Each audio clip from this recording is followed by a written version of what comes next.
bom dia, né, a todas as pessoas presentes. Meu nome é Thalita, eu sou estudante do curso de Serviço Social da UFAL, Unidade Educacional de Palmeira dos Índios, e integrante do Grupo de Estudo sobre Seguridade Social, o GES. E em nome dos integrantes do GES, eu gostaria de dar as boas-vindas em mais um módulo do minicurso A Proteção Social frente a situações de calamidade. Eu irei realizar minha audiodescrição. Sou uma mulher branca, utilizo óculos, meu cabelo é abaixo dos ombros e estou com a blusa amarela, e atrás de mim há o meu quarto desfocado. Gostaríamos de saber também se todos concordam que seja realizada a gravação deste módulo para que a gente disponibilize posteriormente no YouTube do GES. Se alguém for contra ou concordar, pode estar colocando no chat, tá certo?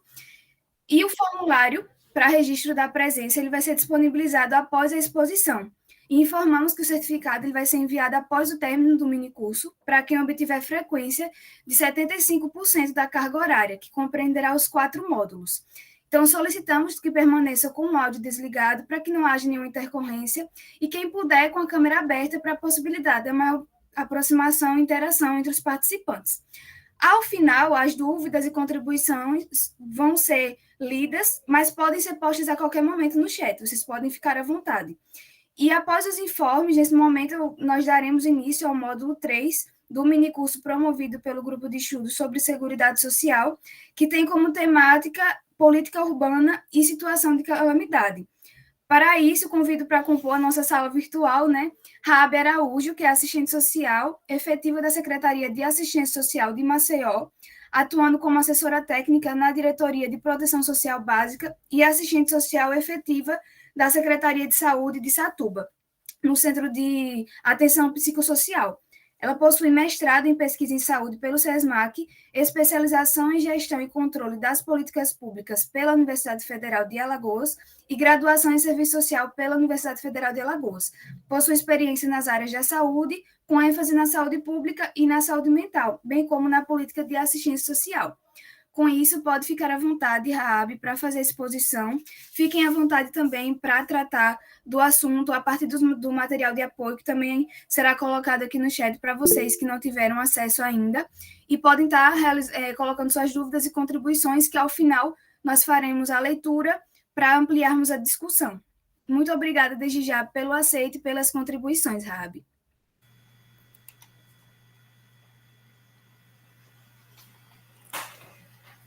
Gente, bom dia. Eu já fui apresentada, me chamo Raabe, vou fazer aqui minha autodescrição, tá? Eu sou uma mulher parda, cabelos pretos mediano, uso óculos, estou vestindo uma blusa estampada, uma calça jeans, e ao fundo eu tenho ali a janela da minha casa.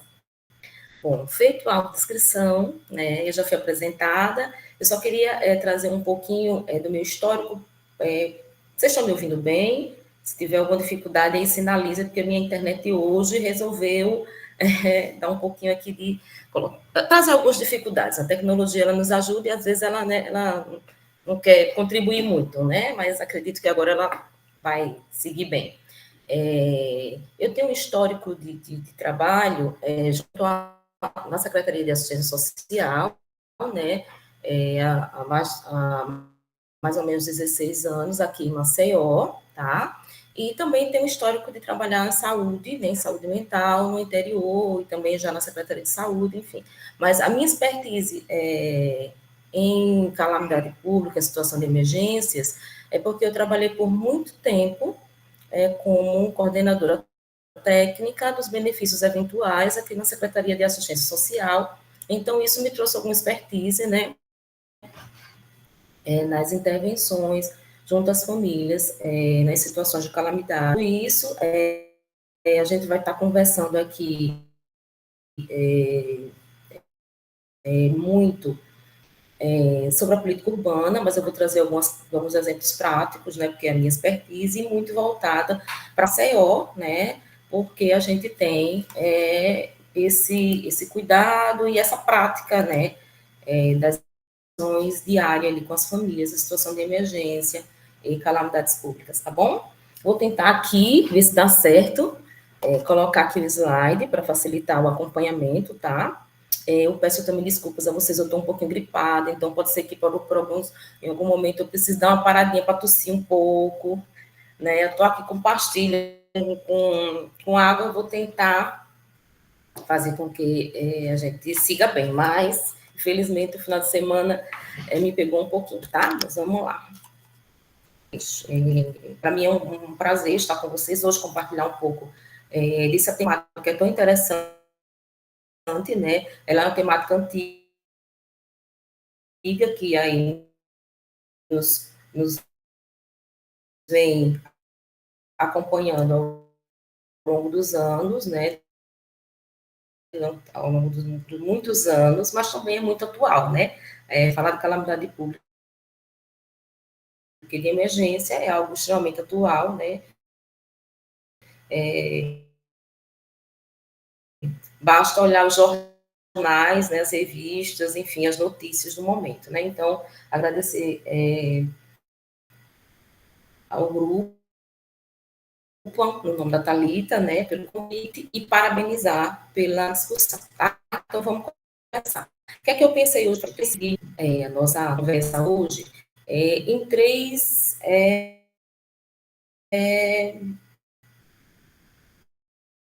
módulos, né?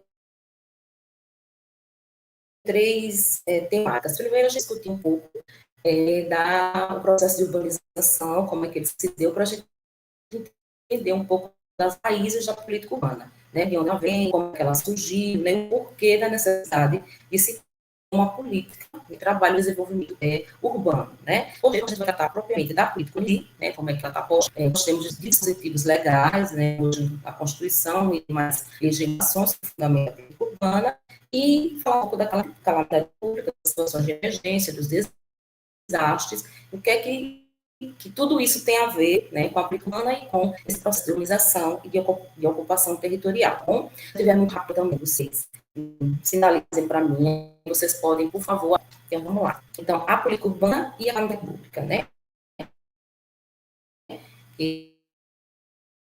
Esse é o modo que nós vamos fazer a transformação de uma região. Então, a gente estava falando sobre serviços que eles são horizontalizados, que aí são bairros coladinhos com outros, né, nesse desenvolvimento urbano. Vou voltar aqui só a fala de Oliveira, porque não sei se vocês conseguiram me ouvir. Né, Oliveira, ele traz que o desenvolvimento urbano é um processo complexo que envolve fenômenos sociais e econômicos, tais como mediação da área rural para a cidade, oportunidade de trabalho, infraestrutura de serviços urbanos, e, portanto, tem impacto no cotidiano das pessoas, inclusive na saúde da população. Né? As necessidades de acumulação, elas impõem o crescimento de serviço horizontalizado, cuja forma aparente é o caos das cidades. E aí, quando a gente fala serviços horizontalizados, a gente está se referindo a bairros que são construídos, né, que vão crescendo, chegando até o ponto da gente não conseguir identificar quais são o limite das cidades, né? A gente tem aqui em Maceió, dei um exemplo, por exemplo, a situação de um bairro a gente tem ali, por exemplo, Satuba, um bairro que é Nova Satuba, mas em um lado é Cruzeiro do Sul, do outro lado é Satuba, do outro lado é Rio Largo. E a gente, na verdade, dá uma sensação de caos, né? Mas a gente também hoje já tem nas grandes cidades os serviços verticalizados muito presentes, que aí são as formações dos grandes prédios, né? Da construção de grandes prédios também. Tá? Mas no início, no processo de desenvolvimento urbano, o desenvolvimento ele era um crescimento de serviços horizontalizado, né? Então, esse impacto ele se faz sentir com mais intensidade nos países em desenvolvimento, né, com a expansão das desigualdades socioespaciais no interior dos espaços urbanos, né? Então, os centros urbanos,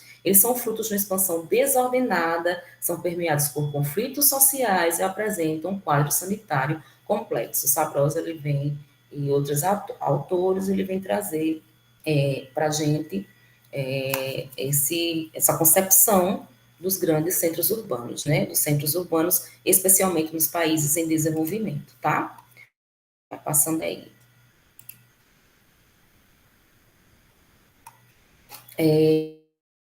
Quando a gente fala do Brasil, né, na particularidade do Brasil, o processo de urbanização, ele ocorreu de forma acelerada, né, em articulação com a expansão do capitalismo no país, né, e nas cidades, a urbanização ela teve como característica, que Santos vai dizer que são dois polos de economia urbana. Né, a gente teve, de um lado, A modernização tecnológica, onde foram desenvolvidas atividades em função da modernização para as pessoas que se beneficiavam desse processo, né? Leia-se os capitalistas, os grandes capitalistas, e, por outro lado, o conhecido circuito inferior, que aí é caracterizado pela multiplicidade de atividades do setor terciário, pela pequena produção manufatureira. Então, o circuito inferior, ele é contrário ao circuito superior, né, que é exatamente essa modernização, essas empresas maiores, né, os grandes empresários. O circuito inferior são aqueles pequenos empresários, pequenos manufatureiros, às vezes que usa até apenas um trabalhador, mais de um, mas nós estamos falando de pequenas escalas, né, pequenos somente alguma alteração de matéria-prima, mas ainda muito simplificado, né?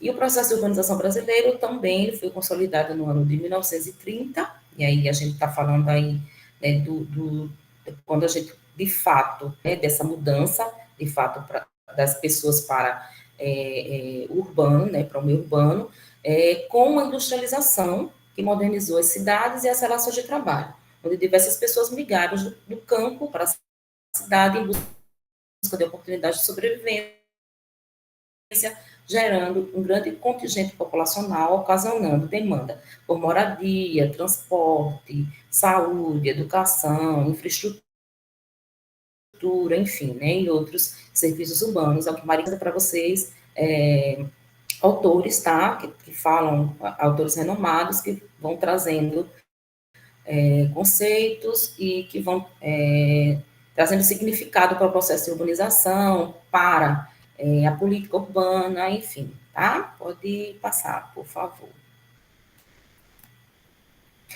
Carlos, ele também vai trazer sobre o processo de urbanização, que é um processo de transformação de um espaço natural ou rural em um espaço urbano, né? De acordo com o autor, essa transformação ela pode ser espontânea, quando há planejamento, né? Quando não há, desculpa, pode ser espontânea quando não há o planejamento, como é o caso da grande maioria das cidades brasileiras, ou voluntária, quando há planejamento, é o exemplo da cidade de Brasília. E aí, gente, quando a gente está falando sobre planejamento, a gente precisa entender que, às vezes, o planejamento, aliás, que planejamento é pensado. A cidade de Brasília é uma cidade pensada e pensada para a exclusão, né? Se a gente for pensar na se for pensar em Brasília, nós temos ali a cidade piloto, né, o plano sul, o plano norte, e a gente tem as cidades satélites. As cidades satélites é onde estão as pessoas marginalizadas, né, as pessoas que não têm condições de estar morando em Brasília de fato, né, vão para as cidades satélites, que é onde conseguem, de fato, se ocupar o espaço, né, minimamente, para ter uma qualidade de vida mínima ali, né, então, é planejada para a exclusão, né. Então, Mota, ele afirma que o aumento da população e a ampliação das cidades, ela deveria ser sempre acompanhada do crescimento da mínima condição de vida. No entanto, no Brasil, né, como na maior parte do mundo, ocorreu de forma desordenada, sem acompanhamento dos serviços de infraestrutura e das políticas setoriais, acentuando a segregação espacial e a vulnerabilidade social. Então, a gente está falando de um país, né, onde o capitalismo é o modo de organização, né, o modo como a sociedade ele está organizada, o modo de produção, que é um modo de produção excludente, né, onde as desigualdades sociais elas estão presentes, né, nós estamos falando de sequelas da questão social, e nós falamos de um processo de urbanização que apenas veio acentuar tudo isso que está posto, né? Tudo isso que nós já vimos vivenciando, né? Então, pode passar. O processo de urbanização no Brasil, ele, como eu já falei, né? Ele vai acentuar o agravamento da exclusão social a partir da segregação territorial. Então, as favelas, os loteamentos ilegais, os cortiços. Gente, desculpa, a internet está muito ruim. Eu tento no celular, aí ela cai. Aí eu boto na minha internet aqui, no meu Wi-Fi cai também.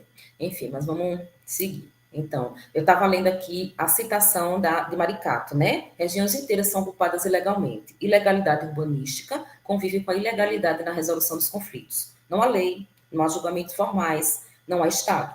A dificuldade de acesso aos serviços de infraestrutura urbana, transporte precário, saneamento deficiente, drenagem inexistente, difícil acesso a serviços de saúde, educação, cultura e creches. Maior exposição à ocorrência de enchentes e desabamentos. Olha lá, situações de emergência, soma-se menores oportunidades de emprego, maior exposição à violência, marginal ou policial, difícil acesso à justiça oficial, difícil acesso ao lazer, discriminação racial. A exclusão é um todo, social, econômica, ambiental, jurídica e cultural. Então, esse é o panorama hoje das nossas favelas, das nossas comunidades, né?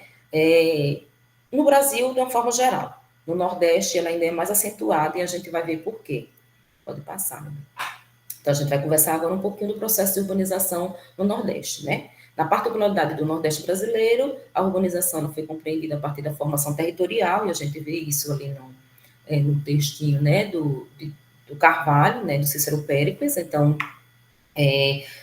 condicionado por necessidades militares com a defesa do território contra os estrangeiros, a expulsão dos índios e o combate aos quilombos, né? Então, fatores econômicos como a produção do açúcar, a exploração das matas e a criação de gado, construindo uma sociedade de base agrária com estrutura social escravocrata e patriarcal. Então, no Nordeste, a gente não pode deixar de considerar ali que a gente vive, ainda viveu, e aí algumas cidades ainda têm essa marca muito presente, né?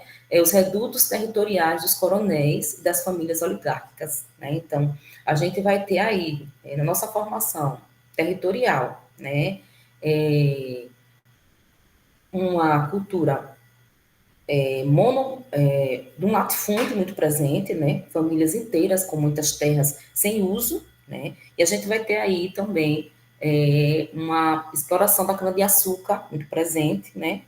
E a gente vai ter aí também, muito marcante, a questão do combate aos quilombos. Então, uma necessidade militar de defesa do território, né? Pode passar, então.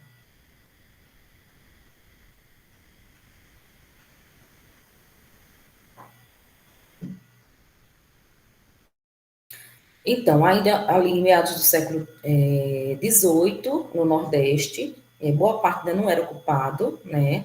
E o sistema de cidades ele começou a ser construído, principalmente no litoral, né? Ligado à exploração da cana-de-açúcar, né? E no sertão ligado à criação dos gados, né?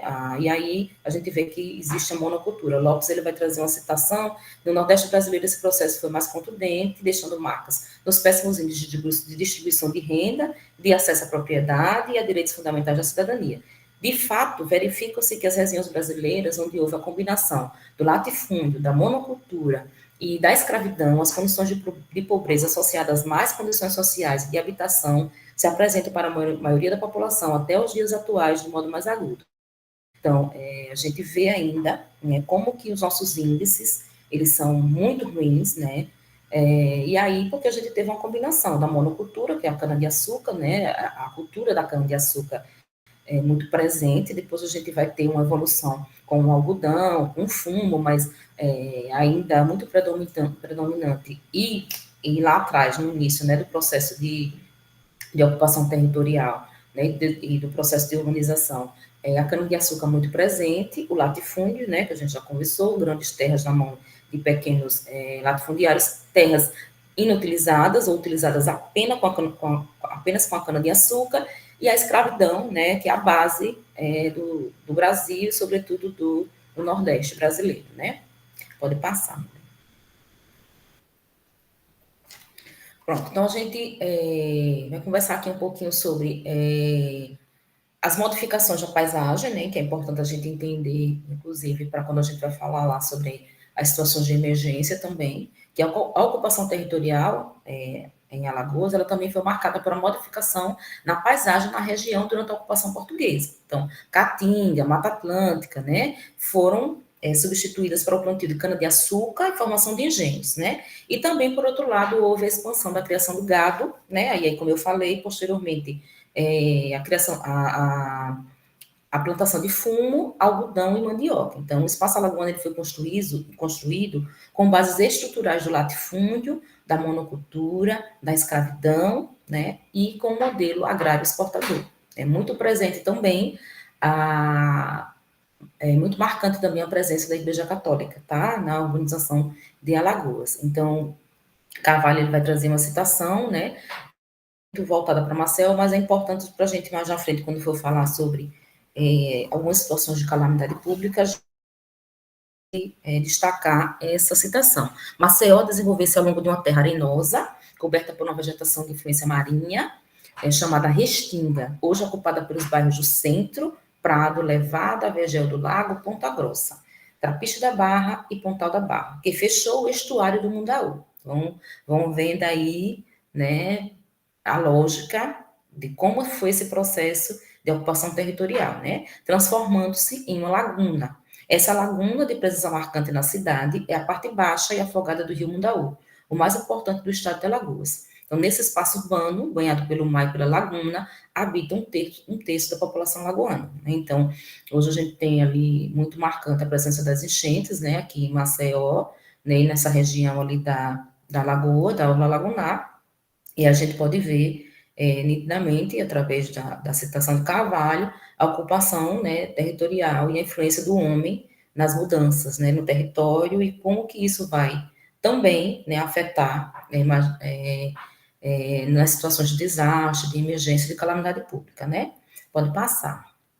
Então, vamos continuar aqui com o processo de urbanização de Alagoas, né? Então, o modelo socioeconômico de Alagoas foi marcado até os dias atuais por uma sociedade hierarquizada de castas, escravista, senhorio, de traços feudais, devido à atividade canavieira que monopolizou o uso do espaço agrícola, reforçando a concentração de terra e riqueza, impedindo o desenvolvimento do mercado interno. Então, o que a gente já vem conversando sobre é o capitalismo, né, a concentração das terras e das riquezas, o processo de urbanização, o processo de ocupação territorial, ela só seguiu esse ritmo, né, que já estava, que já vinha sendo desencadeado no país, né? Então, o processo de urbanização de Alagoas, ele foi acelerado e desordenado, né? Apesar de que a gente teve um tempo em relação às demais cidades do Brasil, a gente vê que no Nordeste, em Alagoas, houve um atraso, mas mesmo assim, quando resolveu se urbanizar, foi muito rápido, né? E desordenado, desencadeando, assim como no Brasil, situações de extrema vulnerabilidade social, a exemplo das cidades,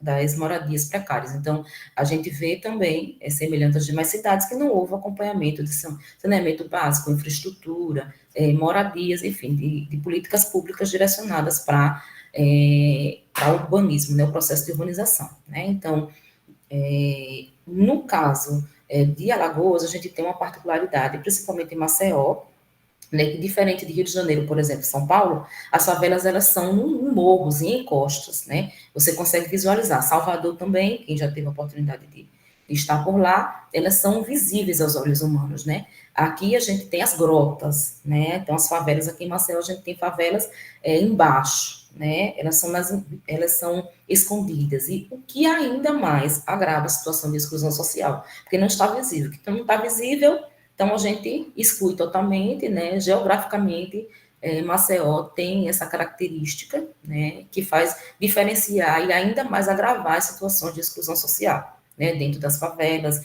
dentro das encostas, dentro das nossas grotas, né, pode passar. Então, falando um pouquinho de Alagoas, né, a gente tem hoje um déficit habitacional de mais de 128 mil unidades, né, dessas aí, 107 mil estão na área urbana e 21 mil na área rural. Você vê que a diferença é muito grande, né? Desse total, 67, mais de 67 mil é o número de residentes que faltam só na região metropolitana de Maceió. Nós estamos falando só de Maceió, gente. Não estamos falando nem do restante aí das outras cidades, tá? Então, o déficit habitacional, ele é calculado pela soma de 4 componentes básicos, né? Para a gente pensar como é que eles fazem essa conta. Domicílios precários, e aí, quando a gente fala de domicílios precários, é sem saneamento básico, sem qualidade, né, para moradia, sem banheiro, sem encanação, né, entra todas essas questões, coabitação familiar, ou seja, muitas famílias numa mesma moradia, e a gente vê muito isso no cadastro único, por exemplo, de Maceió, né, que são famílias coabitantes, né, aí o filho, aí tem aí casa, aí tem outros filhos, e aí mora na casa da mãe, e aí vai avó, já terceira geração, quarta, enfim. O ônus acessível com o aluguel urbano, e a gente está falando aí de quantitativo, quando a gente compara a renda familiar, quanto que é gasto, né, com aluguéis, e também o adensamento excessivo de domicílios alugados, ou seja, hoje em dia a gente tem muito aqui também tem, mas assim, nas grandes cidades a gente tem muito, assim, as famílias vão construindo prédios, né, prédios, um em cima do outro, e alugam, moram embaixo e alugam os três de cima, então, é o adensamento excessivo de domicílios alugados, além de vários, no mesmo local, várias casas alugadas, vários domicílios alugados, tá? Ainda falando de Alagoas, né, agora falando mais especificamente de Maceió, porque a gente faz um recorte, né, como eu disse, mais de Maceió, a gente tem hoje, só para a gente ter uma noção de como que a pobreza ainda é tão presente no Nordeste, né, a gente tem aí mais de 200 famílias inseridas no Cadastro Único do Governo Federal, que é uma base de dados que a gente consegue tirar como referência, né, para as famílias em situação de extrema vulnerabilidade, né, a gente tem hoje, vivendo do programa Bolsa Família, né, estando inseridas no Bolsa Família mais de 110 famílias, né, e desse total, a gente tem ainda mais de 117 mil famílias que declaram renda per capita de até R$ 218, né, então, a gente vê que ainda é bem presente, ainda não, apesar da gente ter melhorado em muitos quadros, é bem presente a situação de vulnerabilidade, né, em Maceió. Tá? A gente agora vai falando um pouco, já falou um pouquinho do processo de urbanização, né, e agora a gente vai falar um pouco sobre a política urbana, tá, brasileira. A gente vai ver que durante todo esse processo que a gente vem conversando, né, de ocupação territorial, a gente quase não tinha nada que vinha ordenar, né, como é que esse processo iria acontecer, né, ordenar, de fato, a política urbana brasileira, né, então, a gente vai conversar um pouquinho sobre ela, tá?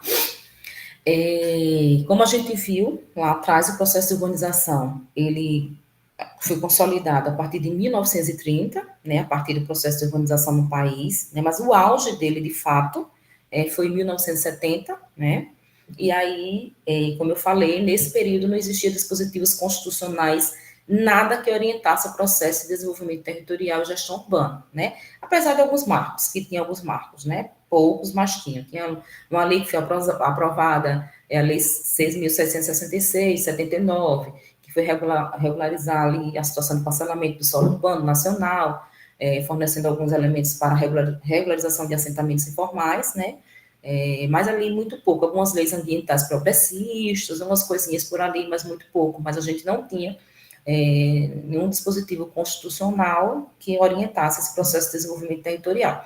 E aí, a gente vai ver que a gente só consegue algum avanço do ponto de vista dos direitos sociais com movimentos populares, né, quando a gente, através da luta, né, não tem outro jeito.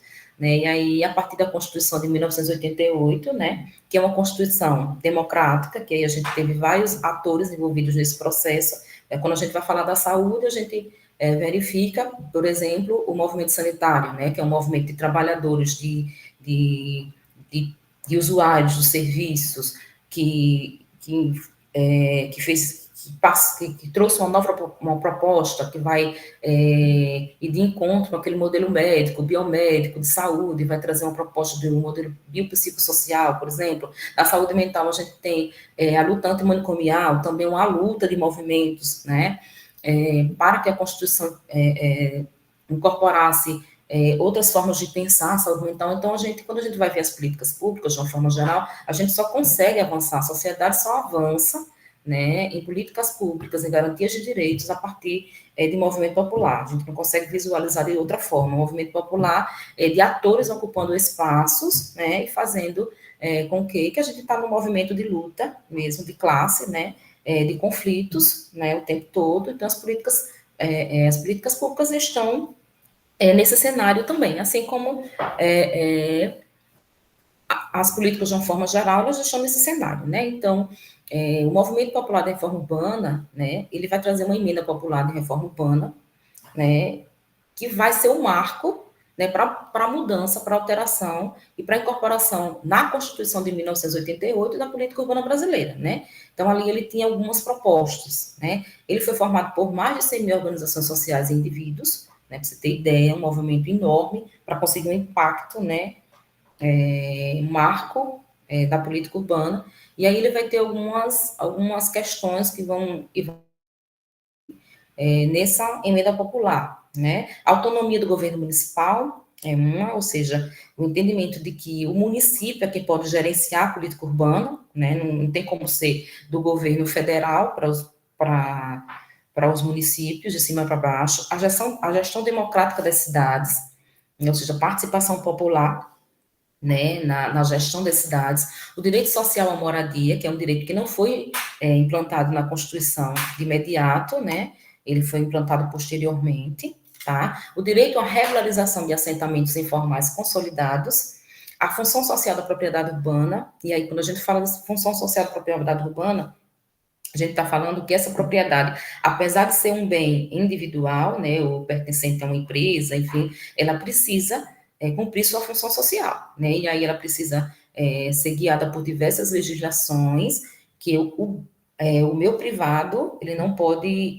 sobressair de modo que prejudique a sociedade, né, e aí a gente se questiona, quando a gente vai fazendo a leitura da política urbana, algumas situações, como, por exemplo, a Braskem e o bairro do Pinheiro e adjacências, né? Porque a política urbana, ela tem os dispositivos legais, né? E diz que a sociedade, que a propriedade privada, a propriedade urbana, ela não pode, ela tem uma função social, né? E aí a gente começa já uns questionamentos, né? E o combate da especulação imobiliária nas áreas urbanas. A gente tinha um valor exorbitante ali de aluguel de casas e de própria da compra de casas, então também houve um combate à especulação imobiliária, né, nesse período.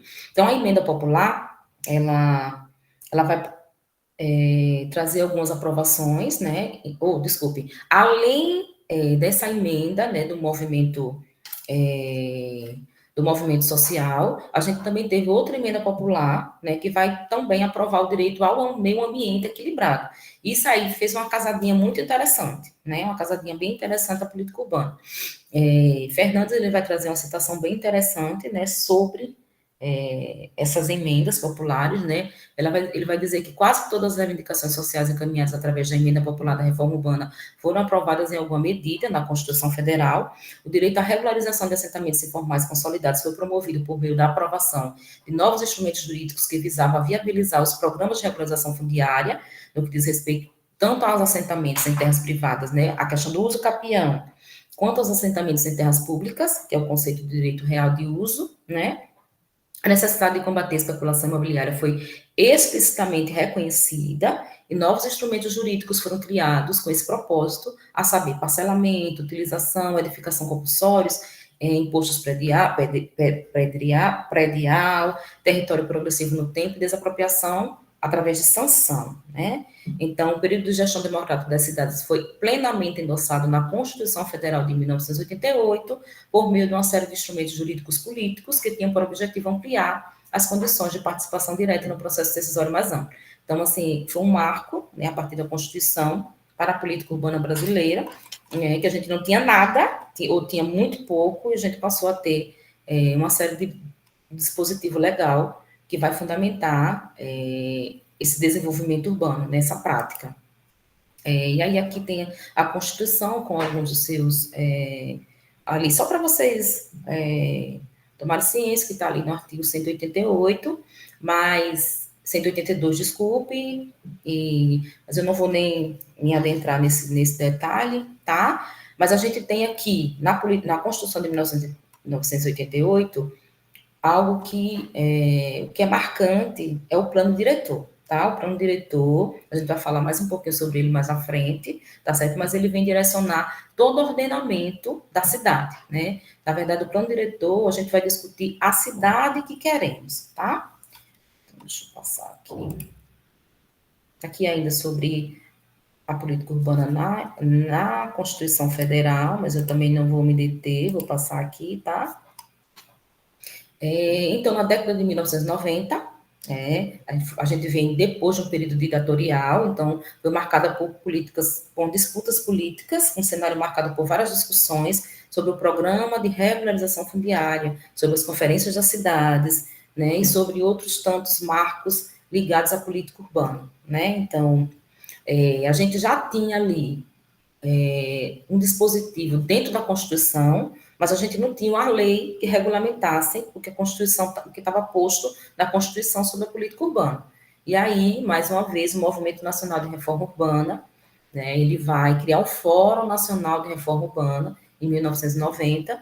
E aí, Fernandes, ele sobre esse fórum, né, e aí foi o texto que eu deixei, foi o textinho que eu deixei de apoio para vocês, que fala sobre a política urbana, né, ele vem dizer que o Fundo Nacional de Reforma Urbana ele foi um instrumento de promoção da bandeira e da agenda da reforma urbana nacionalmente. E três dos seus principais objetivos, quando da sua criação, é a incorporação do direito social da moradia na Constituição Federal, a aprovação de uma lei federal que regulamentasse o capítulo constitucional sobre a política urbana, a aprovação do projeto de lei originário de iniciativa popular, né, usando das possibilidades criadas pela Constituição, que foi para criar um Fundo Nacional de Habitação de Interesse Social. Né? Não adianta a gente pensar em moradia e não ter um fundo, né, para a construção de moradias de habitação de interesse social. Ao mesmo tempo, o FNRU também reivindicou a criação pelo governo federal de um aparato institucional adequado no nível nacional que promovesse o planejamento e a política urbana no país. Então, ainda tinha assim, uma preocupação muito grande do movimento de a gente ter a Constituição, a política urbana constitucional, mas a gente não ter nenhuma legislação ainda que regulamentasse o que estava posto na Constituição, né? E aí, como eu havia dito, o direito à moradia ainda não estava previsto, não tinha sido um ganho, né? E a partir de 2000, desculpa, gente. A partir de 2000, ele foi incorporado, né, à Constituição Federal, através da emenda número 26, né, e no artigo 6º da Constituição ele foi incluído como direito humano fundamental, né, como direito social fundamental do cidadão. E a gente teve aí, a partir desse marco, em 2001, a aprovação do Estatuto da Cidade, né, que aí é a lei que eles tanto pediram, a lei de regulamentação que vai regulamentar o que está posto na Constituição Federal, né? Que a gente chama o Estatuto da Cidade, a Lei 10.257, de 2001. E também, em 2005, foi criado o Fundo Nacional de Habitação de Interesse Social, tá? Como eles também pediam um fundo que garantisse a construção de unidades habitacionais de interesse social, tá? Então, a gente tem o Estatuto da Cidade, a gente vai conversar um pouquinho sobre ele, porque ele é uma legislação fundamental para a gente pensar na política urbana brasileira, né? Ele vai regulamentar o uso da propriedade urbana em prol do bem coletivo, da segurança e do bem-estar dos cidadãos, bem como do equilíbrio ambiental. Fernandes, ele traz uma citação, o Estatuto ele renovou uma série de instrumentos jurídicos, urbanísticos e fiscais que podem ser usados pelas administrações municipais, especialmente no âmbito dos seus planos diretores, para regular, induzir, reverter as ações de mercado de terras e propriedades urbanas, de acordo com os princípios de inclusão social e sustentabilidade ambiental. Então, ele vai dizer que esses instrumentos, eles utilizados de maneira combinada, vão regular os processos de uso de movimento de desenvolvimento de solo, né, e induzi-los de acordo com o projeto de cidade a ser expresso por meio dos planos diretores. Então, a gente pode inferir dessa fala que nós temos dois grandes instrumentos, né, da política urbana, que é o Estatuto da Cidade, e a partir dele, dos princípios, das diretrizes, dos direcionamentos do Estatuto da Cidade, a gente tem os planos diretores municipais, né?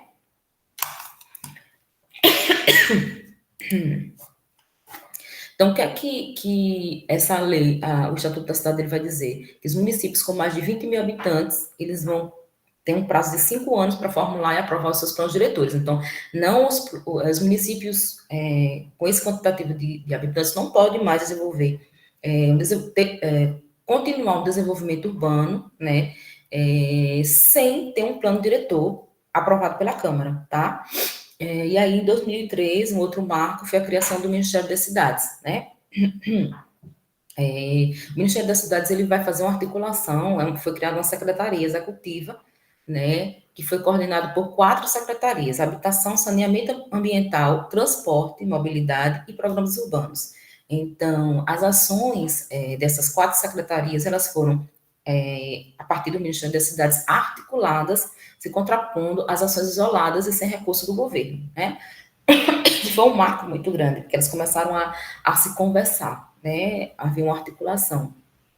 E a Secretaria Nacional de Programas Urbanos, ela veio com um Programa Nacional de Apoio à Regularização Fundiária Sustentável em Áreas Urbanas e a Campanha Nacional dos Planos Diretores Municipais Participativos. Isso foi muito importante, a gente vai ver também, para que os municípios eles desenvolvessem os seus planos diretores, né? O Programa Nacional de Apoio à Regulação Fundiária Sustentável em Áreas Urbanas, ela vem trabalhar muito na questão da função social da propriedade, que a gente já conversou, né? E aí, Fernandes, ele vai trazer lá no textinho, que esse programa ele vai combinar várias estratégias de intervenção, de mobilização, de articulação, né? E vai angariar recursos, né? E fundos para que os municípios, os estados e as ONGs, eles possam promover a formulação e implementação de programas de regularização. A gente vai ver aqui que a gente tem um REURB hoje, não sei como é que está aí nas outras cidades aí de Alagoas, mas a gente teve uma discussão por esses dias, porque o prefeito aqui de Maceió, ele aderiu ao REURB, que é uma lei de regulação fundiária, né, onde as pessoas que, por exemplo, tiveram áreas de ocupação, ou até de contrato de compra e venda, né, mas uma área pública ou não pública, mas de Maceió, né, eles, junto com o Tribunal de Justiça, eles estão, por exemplo, fazendo a regularização de toda essa situação, né, para que o usuário ele seja proprietário daquela terra, né. Tem toda uma regrinha, são 3 salários mínimos, a família não pode passar disso, a família baixa renda, família com renda até 3 salários mínimos, tem toda uma regularização, mas é baseado, né, no Programa Nacional de Apoio à Regularização Fundiária Sustentável em Áreas Urbanas, tá certo? Ó, tá vendo aqui embaixo, quando ele vem dizer aqui, ó, que houve a regularização de assentamentos ocupando terras públicas da União, centenas de milhares de títulos de concessão já foram dados e tendo finalizados. Ali, quando a gente fala, por exemplo, do Banco da Terra, e aí, muitas cidades aí do interior, né, de Alagoas tem, né, dá-se um título, a pessoa vai pagando um valor, então tudo é baseado nessa regularização fundiária sustentável em áreas urbanas, tá?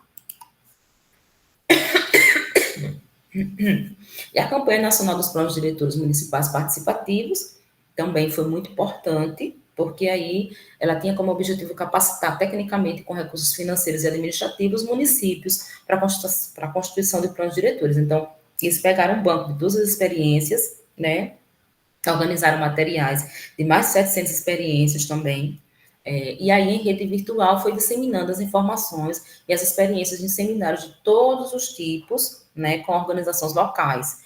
E aí, à época, né, 1.400 municípios já tinham aprovado seu plano diretor, né, diretor dos municípios, tá? E aí, Fernandes vai dizer que, assim, os planos municipais, na época, os planos diretores municipais, mais de 200 municípios, de fato, tinham um ordenamento jurídico urbanístico, de fato, né? Não apenas demarcação de perímetros. Então, foi muito importante essa campanha, né, para a construção dos planos diretores municipais, tá? Outro marco muito importante na política urbana, na luta por moradias, né, de interesse social, foi a aprovação pelo Senado em 2005 do projeto de lei que criou um Sistema Nacional de Habitação de Interesse Popular, e aí hoje isso a gente vai ver mais na frente que ele desencadeou aí o programa Minha Casa Minha Vida, né? Transformou-se numa lei, instituiu o sistema e o Fundo Nacional de Habitação de Interesse Popular e um conselho gestor, que isso aí é muito interessante, porque ele contou com a participação popular, né? Nesse fundo, né? Criando condições legais e institucionais para a consolidação do setor habitacional como política pública de Estado, né? Também a gente teve aí como marco, né, para o caso do saneamento básico, o Plano Nacional de Saneamento Básico, né, que é a Lei Nacional de Saneamento Básico, que é a Lei 11.445 de 2007, né, incluiu também aí as comunidades, as favelas e as comunidades periféricas, tá?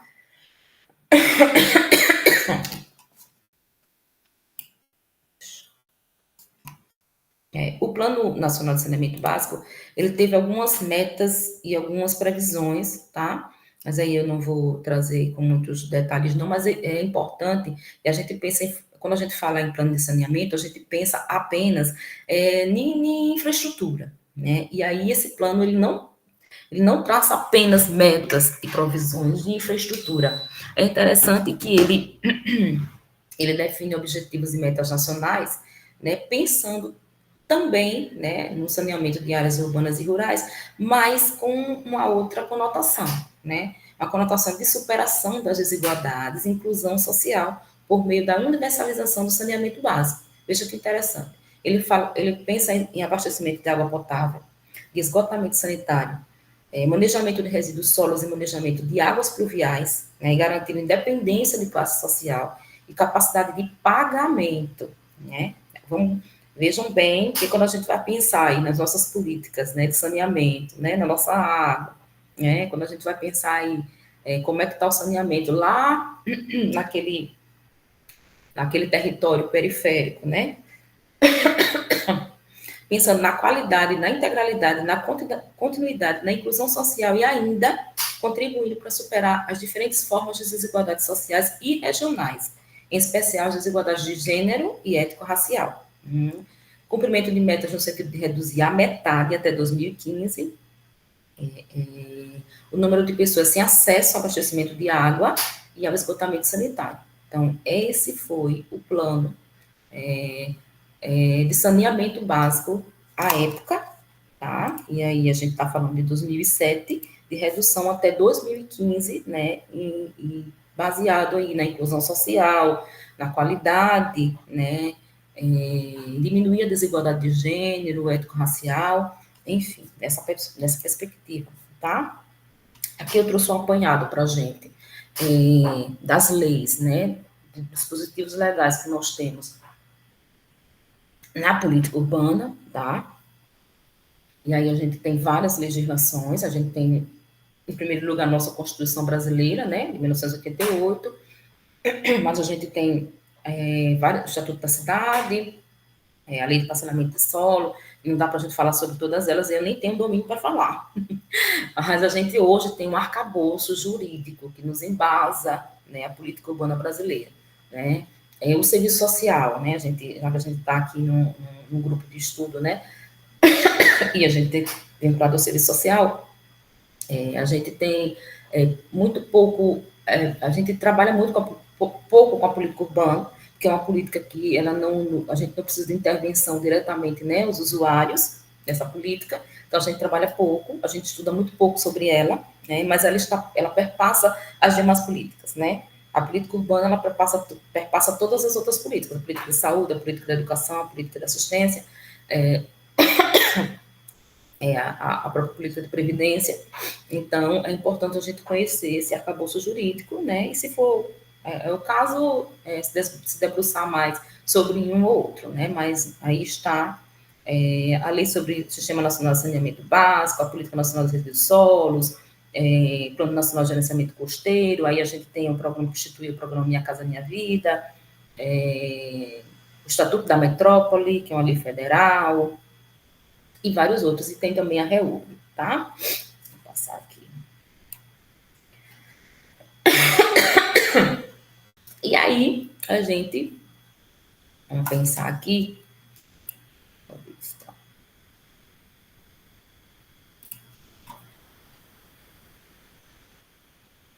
Tá, então nós temos aí um aparato, você está dizendo, Raab, que a gente tem aí um aparato legal e jurídico, né, de políticas urbanas, né, de política urbana, um monte de legislação, né, que diz como é que a gente deve resguardar o meio ambiente, o solo, saneamento garantido, né, e infraestrutura garantida, e diminuição de desigualdades sociais, enfim. E a gente tem hoje vários programas que atuam nas nossas grotas, a gente tem um grota na grota, a Grota Viva do Estado e vários outros, né? E a gente hoje, por que a gente tem tantos cenários de desastres, né? Tantas situações de calamidade pública e de emergência? O que é que está faltando, então? Por que a gente ainda vivencia? A gente vê esse retrato no nosso dia a dia, toda chuva, quadra chuvosa, Maceió, e aí eu estou falando um recorte de Maceió, que é a minha realidade, toda quadra chuvosa, e esse ano, graças ao bom Deus, a gente não teve assim que a gente diz, né? Graças ao bom Deus, como se a chuva, o desastre, ele fosse um fator externo, né? E a gente vai ver que não é, né? Não adianta Deus somente querer, né, e segurar a chuva se o poder público não fizer a parte dele, né? E isso é muito claro, a gente vai conversar sobre isso, né? Então, por quê? O que é que acontece, né? Vamos conversar um pouquinho, vamos refletir, né? Trazer algumas reflexões nessa perspectiva, tá?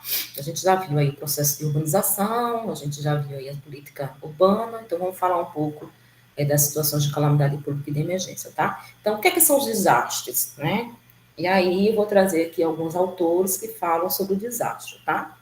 Os desastres, eles não se resumem a fatores apenas externos que atingem a sociedade. É preciso também considerar a forma como a sociedade está organizada, o modelo socioeconômico vigente, e no nosso caso é o capitalismo, né? Que produz exclusão social, desigualdade, estimula e reproduz a acumulação de riqueza desordenada. Então, a gente já viu, quando a gente conversou sobre a política urbana brasileira, né, que o processo de acumulação de riqueza desordenada alterou o quê?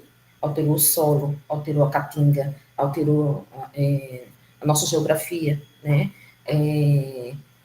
A necessidade de vir, de estar, né, na cidade, né, de forma desordenada, da acumulação de riqueza desordenada, também gerou vários problemas que até hoje, né, estão aí na nossa porta, né? Então, o desastre ele não pode ser visto como algo natural, né? Porque ele não é. A gente vai ver, inclusive, o conceito, no próprio conceito da Defesa Civil, do Ministério do Desenvolvimento Social, né? O desastre não é visto como algo isolado, tá? Mas ele está posto, ele está inserido nesse modelo socioeconômico vigente, que é o capitalismo, que produz exclusão social, desigualdade, né? E aí, no caso brasileiro, uma das particularidades da formação social histórica da questão social são resultantes das desigualdades que comandam o processo de desenvolvimento do país. A concentração de renda e o aumento da pobreza geram um apartheid social, né? Então, essas pessoas elas são excluídas, né?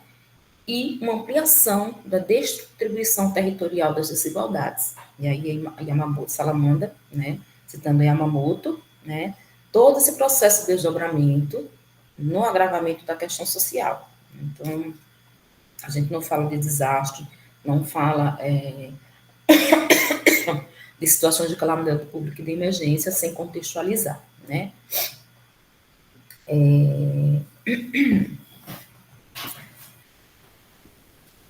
Siqueira, ele vai trazer aí mais um conceito, né, dos desastres, né? Ele vai dizer que objetivadas no desemprego, na fome, nas múltiplas formas de violência, na falta de infraestrutura de saneamento básico, de equipamentos públicos como escolas, postos de saúde, hospitais, áreas de cultura, esporte e lazer, na falta de acesso à terra, à moradia digna, na insegurança ambiental e alimentar, na injustiça social e ambiental. Muitas das expressões da questão social são aprofundadas no contexto de desastres, né? Nesse sentido, é possível afirmar que os desastres são também expressão da questão social, uma vez que tais objetivações anteriormente elencadas propiciam e aprofundam o processo de vulnerabilização. notadamente em contexto de acirramento das desigualdades sociais e redução dos direitos sociais. Então, a gente, assistentes sociais, né, futuros assistentes sociais, aí deve ter bastante estudante, nós somos chamados, né, nós somos convocados a lidar com mais essa expressão da questão social, que são os desastres, né? E aí a gente vai ver, né, que os desastres, as situações de calamidade e de emergência, a gente vai ver a diferença entre eles, eles vão aprofundar, né, ainda mais, né, situações que nós já temos, desemprego, de fome, de violência, né, e mais ainda, né, eles afetam ainda mais essas pessoas. A gente vai ver que há aí uma relação dual, né, de trocas negativas, né, nesse processo. Valência, ele vai dizer que o desastre é um fenômeno de constatação pública de uma vulnerabilidade na relação do Estado com a sociedade diante de um pacto, né, de um fator de ameaça que ele não conseguiu a contento impedir ou minorar os danos e prejuízos. Então, a família mora na região ribeirinha, e ali na região, né, da orla lagunal, na região da beira do rio, aí muitas cidades de interior, né, já está lá. Você sabe que a família está lá. Você sabe que se tiver uma chuva, a área é uma área de inundação, vai inundar. E o que é que o poder público fez para impedir, né? Então, o desastre é um fenômeno de constatação pública, né, da vulnerabilidade do Estado, que não tomou uma providência em relação à situação de ameaça, né? Freitas também e outros autores vai dizer escalas e em diferentes temporalidades, que coloca a questão do desastre como um problema essencialmente só, desmistificando a ideia do evento empoderável, apenas de origem natural. É aquilo que eu falei, né? Ah, Deus, graças a Deus, né? Graças a Deus não aconteceu. Né? Os territórios críticos são assim, tradições sociais apontadas como geradoras de vulnerabilidade estão estabelecidas. Nós estamos falando de territórios reais, concretos, né? Os territórios críticos são áreas delimitáveis, onde se concentram grupos sociais vulneráveis e se produz condições ambientais favoráveis ao agravamento das vulnerabilidades. Então, não dá para a gente dizer que não sabia que esse ano ia ter quadra chuvosa, que esse ano pessoas poderiam estar em situação neste ano, Marcel poderia estar em situação de calamidade pública e de emergência, como já esteve em outras situações. Nós estamos falando de territórios concretos, nós estamos falando de territórios críticos, de áreas delimitadas, né? Valência ainda vai dizer que deve-se evitar toda reflexão sobre o desastre como um evento pontual ou uma crise aguda, né? Os desastres eles são normalmente apresentados como fatalidades e, em muitos casos, adjetivados como naturais, quase diretamente associado a algum evento da natureza, né? E aí, como fortes chuvas e terremotos. E aí a gente vai dizer, oh, ninguém sabia, ninguém tem culpa, aconteceu, né? É muito comum. Os desastres, como Quarantelli vai dizer, eles articulam fenômenos físicos e a organização política de uma determinada sociedade, refletindo, por exemplo, a ausência de medidas preventivas e as dificuldades de gestão de suas consequências, né? E aí, quando a gente fala de dificuldades de gestão de suas consequências, a gente está falando que a gente não está pensando somente no desastre como algo que ocorreu agora. A gente está falando, você vê que a gente conversou sobre o processo de urbanização, né? Que vem processo de urbanização desacelerado, que traz as pessoas para a cidade e desencadeia situações de desastres, né? Então, a gente está falando de um processo. Desastre não é algo que acontece ali de imediato, né? Ele é processado, ele tem várias intercorrências, ele tem causa, né? Estamos falando de algo concreto, num território concreto, né? Delimitável, a gente já conversou.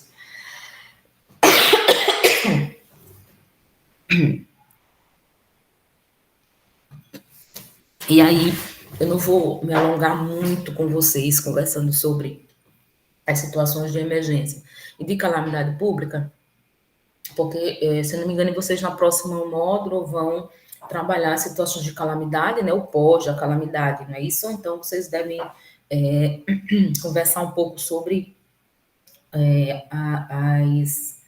o gerenciamento do risco e o gerenciamento do desastre de fato, né? Vocês devem trabalhar essas duas perspectivas, mas a gente vai conversar um pouquinho para a gente poder trazer algumas reflexões, tá? Então, as situações de emergência e de calamidade, elas são decorrentes de eventos adversos, e aí a gente está falando de eventos, né? A gente não está falando de desastres. Eventos adversos ocorridos entre outros, de mudanças climáticas, deterioração ambiental, urbanização, você vê também da associação com a urbanização, e sobrecarga das cidades. E aí, esse é um conceito do CIPDEC, né, que é o Sistema Nacional de Proteção e Defesa Civil, que está lá na nossa cartilha, né, como coloquei como material de apoio, tá? Mas ali é bem interessante, principalmente para quem está na área da assistência, né? É uma cartilha, tem outras cartilhas também no MDS, bem interessante, que já trazem a discussão, né, sobre a atuação da assistência social nessas situações de calamidade pública. É importante que a gente dê uma lida, conheça. Ele vai trazer ali como é que se tem umas que é só como é que você sinaliza a situação de emergência, como é que você vai pedir recurso, né? Como é que o município vai pedir recurso, enfim, tem todo ali tem cada cartilhazinha vai trazer um pouco das atuações nessas situações de emergência e calamidade. Então, a desigualdade ele cria as condições que levam as pessoas a ficarem expostas. Olha que coisa interessante. As desigualdades criam as condições que levam as pessoas a ficarem expostas e vulneráveis a desastres. E os desastres também afetam desproporcionalmente as pessoas mais pobres e em maior risco, aumentando assim a desigualdade. Então, olha que relação, né? A desigualdade vai criar condições para as pessoas ficarem expostas, mais vulneráveis, e ao mesmo tempo ela vai afetar desproporcionalmente essas pessoas, né, mais pobres, em maior risco. Então, a relação, né, aumentando assim a desigualdade. Então, a proteção social, né, desses cidadãos atingidos, com especial as crianças e adolescentes, e a gente está falando mesmo já nas situações de emergência e calamidade pública, nas situações em que essas famílias elas são afetadas, né, é extremamente importante essa proteção social, né, especialmente para aquelas pessoas em vulnerabilidade, que têm uma predisposição à vulnerabilidade social, né, maior, como as crianças e adolescentes, a pessoa idosa, a pessoa com deficiência, e outros grupos que demandam assistência mais direcionada, né. As situações de emergência e calamidade pública, elas geram deslocamento humano forçado, fluxos migratórios intensos e situações de violação de direito. Quando eu estive conversando com profissionais de serviço social, numa palestra que a gente fez sobre as situações de mobilização humana, ou de deslocamento humano em situações de... Vixe, eu esqueci, deu um branquinho agora. Bom,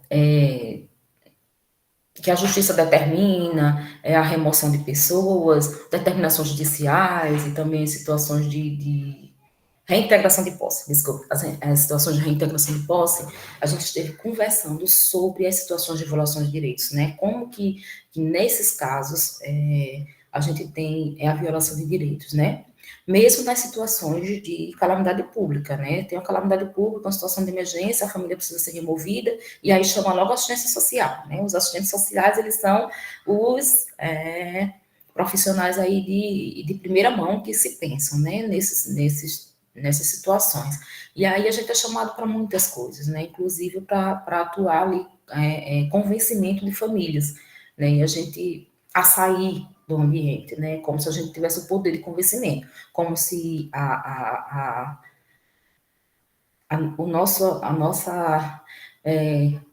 nossa graduação nos graduasse para convencer pessoas, né? Então a gente trouxe vários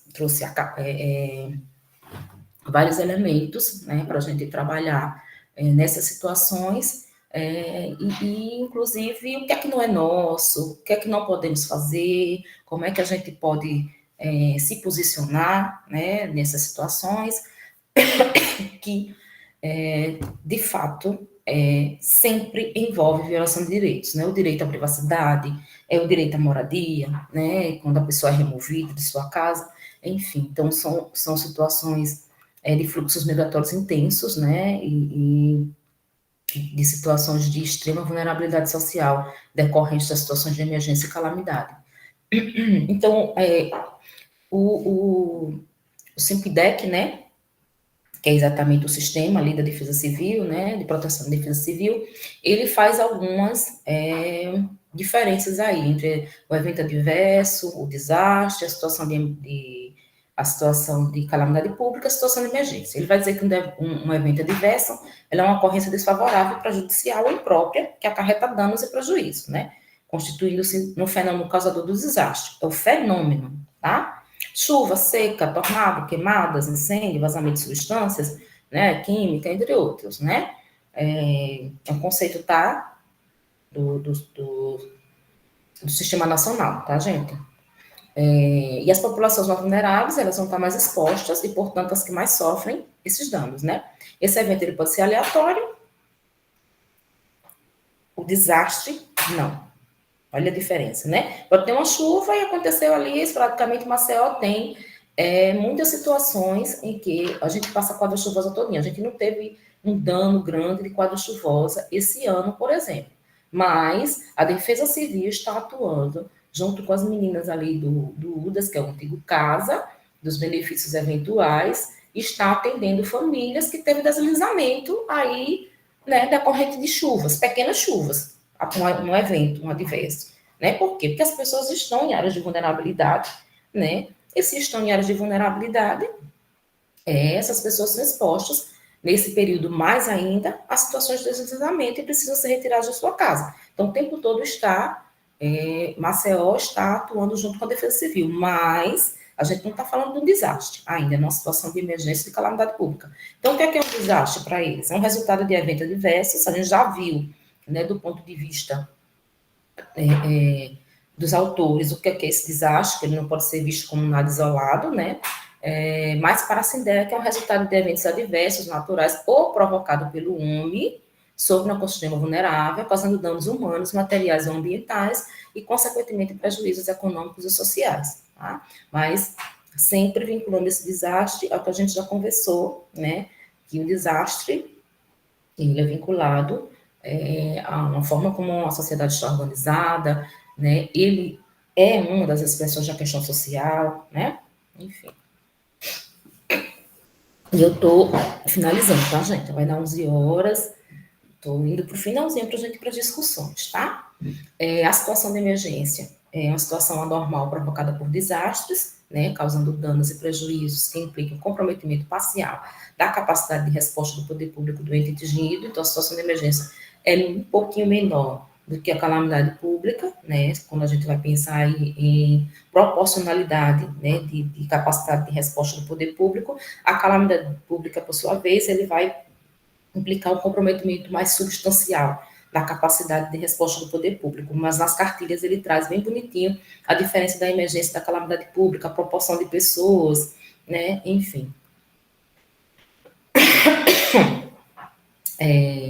Os eventos relacionados a desastres, eles vão gerar crises humanitárias, características como situações de emergência ou estado de calamidade pública, né, então, as situações, elas são definidas pela frequência, como eu falei, e a intensidade dos impactos que vão provocar, né, que provocam. Então, aí só um recortezinho da assistência, né, que historicamente a assistência ela vem chamada a atuar na gestão dos desastres, ou seja, quando os desastres já aconteceu, mas diante das situações de vulnerabilidade, né, e desigualdades, a assistência social, ela deve atuar também na gestão de risco, né, e aí a gente vai ver um pouquinho aí mais à frente o que é a gestão de risco e gestão de desastre, só para a gente se situar, né, de acordo com o decreto da Defesa Civil, que está lá na cartilha, 10.593, né, a proteção e defesa civil ela vai se estruturar em duas etapas, né, a etapa de prevenção, mitigação, preparação, prevenção, mitigação e preparação, e a etapa de resposta, recuperação e restabelecimento, né, após esse desastre, né. Então, a gente tem aí a gestão de risco, que vai atuar na pré-emergência, as ações de prevenção, mitigação e preparo, e aí quando a gente vai olhar lá na cartilha, eles trazem aí uma série de atuação para assistência social nesse período, mas que é uma atuação muito voltada já para a assistência social, ela já traz, né, ela já executa, né, ações como nos CRAs, nos CREAs, né, os encaminhamentos para a rede, a inclusão desses usuários em serviços, em programas, né, encaminhamento para habitação, para programas habitacionais, enfim, a depender das demandas que vão aparecendo, né, e também a gestão dos desastres, que vai atuar já na emergência e na pós-emergência, né? Com o estabelecimento de respostas, recuperação e restabelecimento, né? Então, quando o desastre já está posto, né? A gente também é chamado a participar, né? Com respostas, recuperação e restabelecimento. A Defesa Civil, ele é o órgão que vai fazer a gestão, mas ele vai chamar as secretarias a estar atuando cada um dentro das suas atribuições nessas respostas, recuperação e estabelecimento, né, do reestabelecimento. Bom, e aí a gente traz algumas reflexões para a gente pensar, discutir, né, nós não temos respostas prontas, quer deixar muito claro, a gente tem algumas algumas atuações a gente já fez, considerando, né, expertise, experiência, e muita conversa com CREs de Alagoas, e, enfim, mas a gente não tem respostas prontas, tá? É algo para a gente se pensar, e aí, na minha concepção, discutir sobre a política urbana, discutir sobre o que nós temos de ordenamento jurídico, discutir sobre o que nós temos do ponto de vista da história, da nossa história, para a gente entender, né, as causas, de onde vem, né, tudo isso, discutir, né, o capitalismo, as formas de exclusão, as expressões da questão social, né, entender tudo isso é um grande passo, né, para a gente pensar sobre desastres, calamidade pública, em situações de emergência, né? Então, eu trouxe alguns questionamentos. Será que o poder público atua na raiz do desastre? Né? Será que o aparato legal da política urbana sozinho é suficiente para prevenir e amenizar as situações de calamidade pública e de emergência? Então, a gente viu que a gente tem uma política urbana lá cheia de legislações, né? Essa semana passada, desculpa, gente. Na semana passada, o Maceió estava discutindo o plano diretor, de Maceió, depois de 20 anos, né? A gente tem um plano diretor estabelecido e a gente estava discutindo o plano diretor de Maceió. Fui até convidada para fazer um momento inicial, mas não pude por conta da agenda. Para a gente discutir qual é a cidade que nós queremos, né? Que cidade é essa? E assim, a gente tem discutido, para você ver, a gente tem discutido como é que a mulher negra, por exemplo, como é que ela se vê dentro desse território, né, dessa cidade? Ela se sente protegida nessa cidade? Né? Ela acha que essa mulher negra ela tem oportunidades igual aos homens, por exemplo, ao homem branco, né? São discussões que foram pautas na construção do plano diretor, né? Agora, essas discussões, foi o gestor que puxou? Não, gente, não foi o gestor que puxou, né? Então, é para a gente refletir sobre isso, né?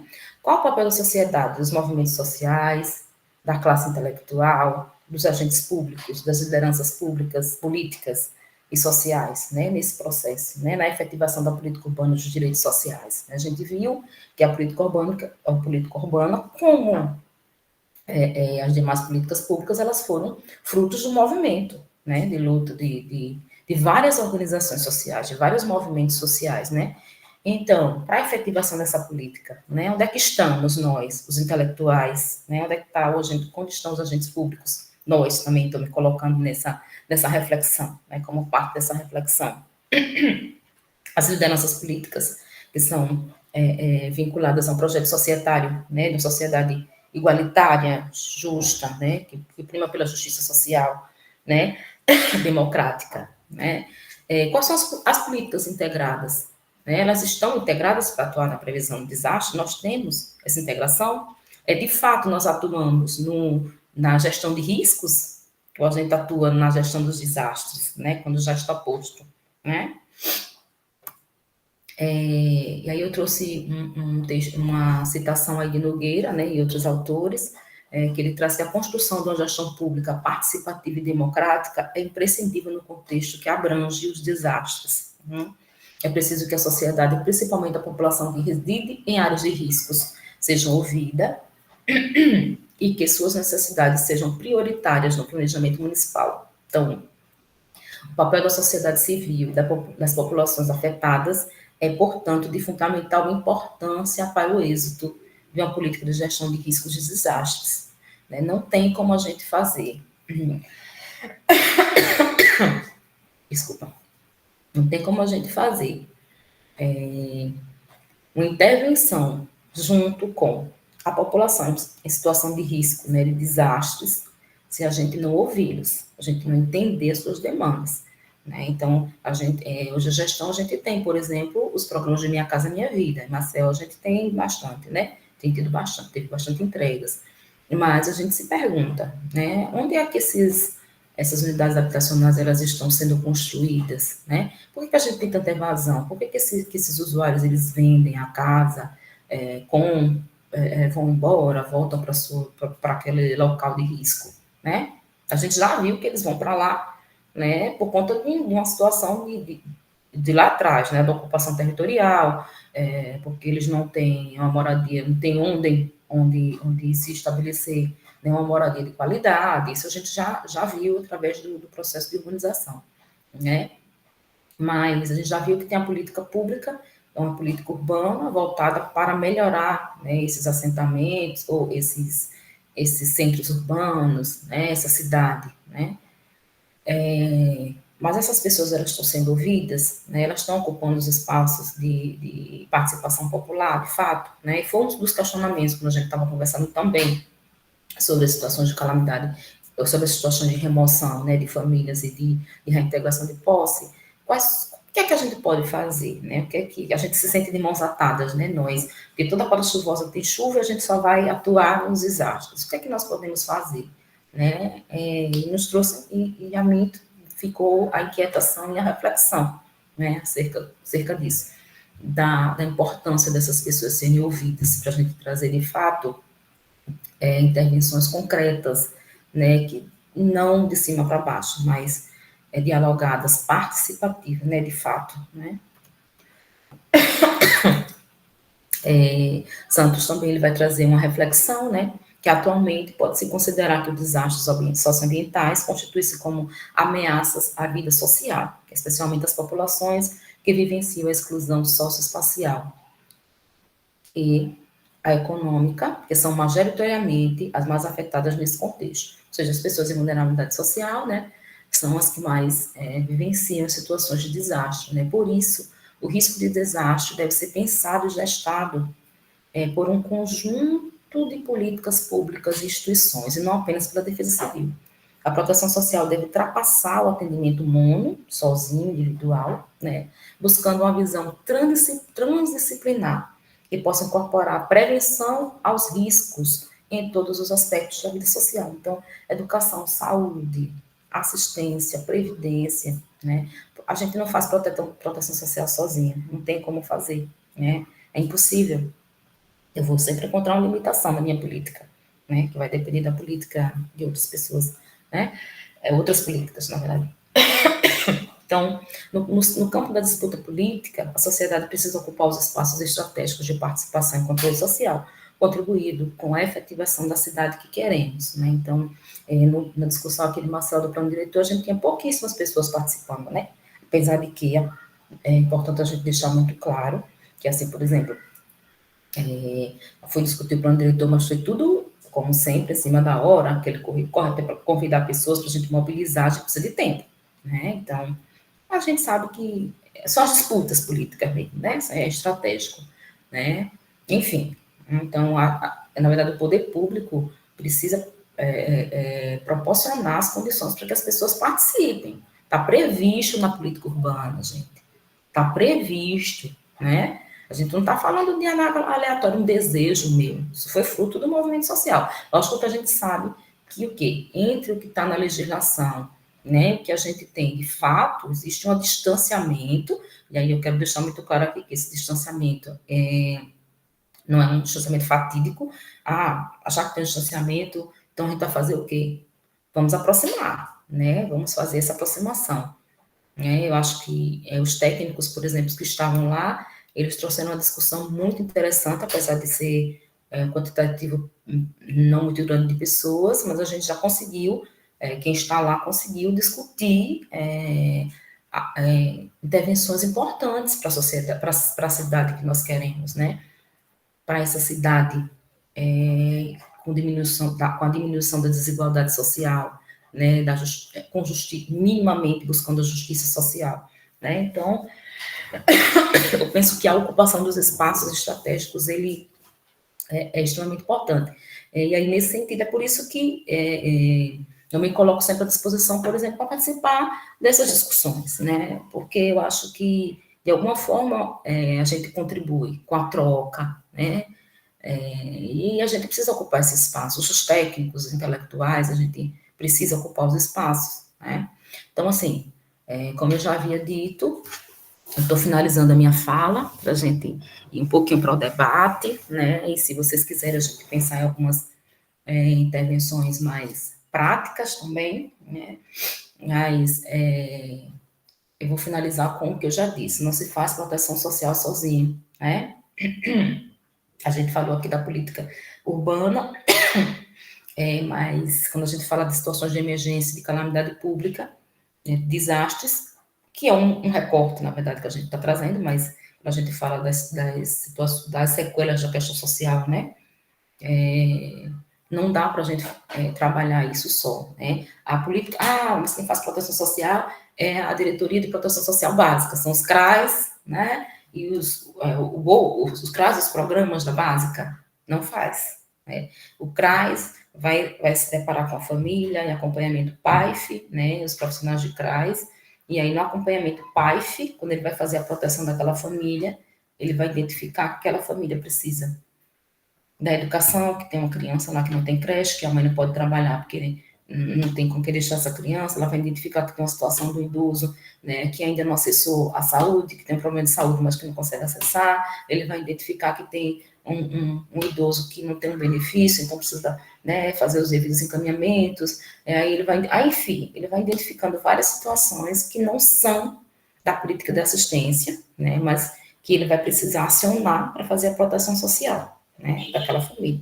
Então, as políticas públicas, elas precisam estar integradas, né, nessas situações de emergência, de calamidade pública, né, nas situações de desastre, para que a gente possa amenizar, né, aí, os danos, né, dessas situações de calamidade e de emergências. Então, estou finalizando. Aqui são as referências do que eu usei no slide, tá? Muito obrigada pela oportunidade. Vamos às discussões que vocês acharem pertinente. Primeiro, eu gostaria de agradecer, né, novamente a Raab, deixa eu só tirar aqui, a Raab, pela explanação tão rica. Apesar das intercorrências, deu certo, no final deu certo. E foi muito interessante, inclusive, os textos de apoio, porque esse minicurso tem dialogado, né? Os módulos têm dialogado entre si. E, assim, um dos textos trouxe a questão da urbanização, né, histórica do Brasil, que gerou essa crise urbana, né, caracterizada pela combinação da segregação socioespacial, dos impactos ambientais, da violência e do desenvolvimento territorial informal. Então, foi muito interessante você trazer o macro, né, a questão do desenvolvimento urbano do Brasil e depois o recorte de Alagoas, que é a nossa realidade, para nós identificarmos, inclusive, a partir da formação do Estado de Alagoas, esses reflexos, né, da urbanização do país. Então, podem ficar à vontade, pessoal, para colocar suas dúvidas e considerações do que foi dito pela Raab. Aproveitem esse espaço, né, que é coletivo, é uma troca. A lista para registro de presença será colocada no chat agora e vocês podem ficar à vontade. Pode falar, Vitor.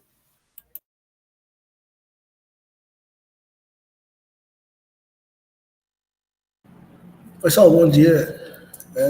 Queria só fazer algumas pontuações aqui, mas bem breve. Primeiro, cumprimentar a Rafa pela exposição, que foi muito clara, e dizer que eu me senti muito contemplado por também trabalhar na política de assistência. E, enfim, dizer que eu fui muito contemplado com a exposição aqui do conteúdo. E só reforçar, né, que esse debate sobre desastres, calamidades, etc., ele não só é muito amplo, como ele chama atenção para algumas questões, principalmente, como já foi tratado aqui, eu não vou repetir, obviamente, mas principalmente de como os espaços urbanos eles são historicamente ocupados, né? Então, assim, nas nossas atuações e nas nossas reflexões sobre essa temática, e é algo que a gente vai ver no próximo módulo, né? E já parabenizo também o grupo pela proposta do minicurso. Quem de fato tem direito à cidade, né? Se a gente for pensar assim, quando a gente vai pensar em construção de política pública, dos nossos trabalhos de prevenção, enfim, dos nossos processos de planejamento, é interessante colocar na centralidade do debate, né, quem de fato tem direito de ocupar a cidade, né? Principalmente os espaços urbanos. E falando, né, da perspectiva da assistência, a gente trabalha de forma territorializada, né? Então, assim, entender que esse território e esses territórios, eles não são apenas dados geográficos, não são apenas números, né? A gente está tratando de pessoas, está tratando de famílias que, ano após ano, são afetadas pelas mesmas situações. Então, assim, colocar isso na centralidade das discussões facilita a forma como a gente compreende, e também dizer, mais uma vez aqui, que eu me sinto contemplado na fala, porque muitas das vezes a responsabilidade, entre aspas, acaba recaindo sempre para a política de assistência, né? Como se tratar de situações de eventuais desastres ou calamidades fosse apenas a responsabilidade da política de assistência de lidar com os desdobramentos dessas situações. E é claro que não é. Né? A assistência ela entra como um braço, como uma das linhas, de atuação. Mas a gente precisa do trabalho da saúde, a gente precisa do trabalho da educação, a gente precisa do trabalho da política de habitação. Então, sobretudo, não para atuar apenas depois que ocorrem as situações de